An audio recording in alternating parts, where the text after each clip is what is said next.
நாம இன்னைக்கு பார்க்க போற சம்பவம் பெற்ற தாய்க்கு மகனே வச்ச ஒரு பயங்கரமான மரணப்பொறி. நடந்தது பெங்களூருல. சண்டை ஆரம்பிச்சது சாதாரணமா இருக்கலாம். ஆனா அது முடிஞ்ச விதம் ஒரு கிரைம் த்ரில்லையும் மிஞ்சும். பெங்களூரு உத்தரஹள்ளி பகுதியில வசிச்சு வந்தவங்க 34 வயதாகும் நேத்ராவதி. இவங்க தன்னோட டீனேஜ் மகளோட தனியா வாழ்ந்து வந்திருக்காங்க. இந்த மகளுக்கு ஒரு பையனோட கள்ளக்காதல் தொடர்பு இருந்திருக்கு. சம்பவத்தன்னைக்கு ராத்திரி சுமார் 11 மணி.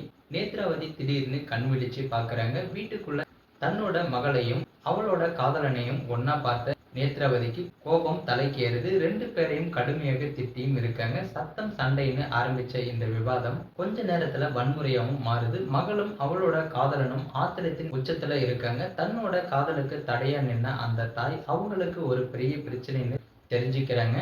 நேத்ராவதியை கீழே தள்ளி பிடிச்சுக்கிட்டு அவங்க வாயை பொத்துறாங்க.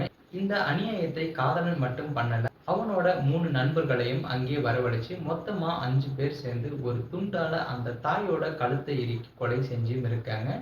கொலை செஞ்ச பிறகு அந்த டீனேஜ் பசங்களுக்கு பயம் கொத்திக்கிச்சு. இதை எப்படி மறைக்கிறது? ஒரு நாடகம் ஆடுறாங்க. நேத்ராவதியோட கழுத்துல ஒரு சேலையை கட்டி மின்விசிறியில தொங்க விட்டு இது ஒரு தற்கொலைன்னு காட்ட ஏற்பாடு செஞ்சுட்டு நேத்ராவதி அக்காவை அவங்களை போன்ல பிடிக்க முடியல. அவங்க வீட்டுக்கே வந்து ஜன்னல் வழியா பார்த்தப்பதான் அக்கா தூக்குல தொங்கி இருக்கிறதை பார்த்து போலீஸுக்கு தகவல் கொடுக்கறாங்க. ஆரம்பத்திலேயே போலீசார் சந்தேக மரணம்தான்னு கேஸ் போடுறாங்க. ஆனா இங்கதான் ஒரு பயங்கரமான ட்விஸ்டும் காத்துட்டு இருக்கு. தாய்க்கு இறுதிச் சடங்கு நடக்குது. ஆனா பெத்த மகள் சடங்குல கலந்து கொள்ளவே இல்லை. அவ காணாமலும் போயிருந்தா. இதுதான் போலீசுக்கு முதல் சந்தேகத்தையும் ஏற்படுத்துது. காணாமல் போன மகள் பத்தி புகார் வர போலீஸ் அவளோட கள்ளக்காதலனை பிடிச்சு விசாரிக்கிறாங்க. ரொம்ப நேரம் தாக்கு பிடிக்க முடியாத அவன் உடைஞ்சு போய் உண்மையும் அங்க உடைக்கிறாரு. நேத்ராவதி தற்கொலை செய்யலை, கொலை செய்யப்பட்டிருக்காங்க. 5 பேர் சேர்ந்து ஒரு நாடகம் ஆடியிருக்காங்க.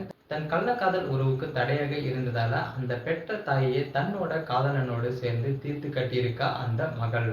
தாயின் கழுத்தை சுற்றியது துண்டல்ல துரோகம். பெற்ற தாயையே கொடூரமா கொல்ல மகளும் அவளோட கள்ளக்காதலன் அவனோட 3 நண்பர்கள் உட்பட அந்த 5 சிறுவர்களும் இப்போ போலீஸ் கஸ்டடியிலும் இருக்காங்க. பெற்ற பாசத்துக்கு மேல கள்ளக்காதலுக்கு இவ்வளவு மதிப்பா? இந்த மாதிரி குற்றங்களுக்கு சட்டத்தோட தண்டனை எப்படி இருக்கணும்னு நீங்க நினைக்கிறீங்க? கமெண்ட்ல சொல்லுங்க. மீண்டும் ஒரு பவர்ஃபுல் கிரைம் ஸ்டோரியோட உங்களை வந்து சந்திக்கிறேன்.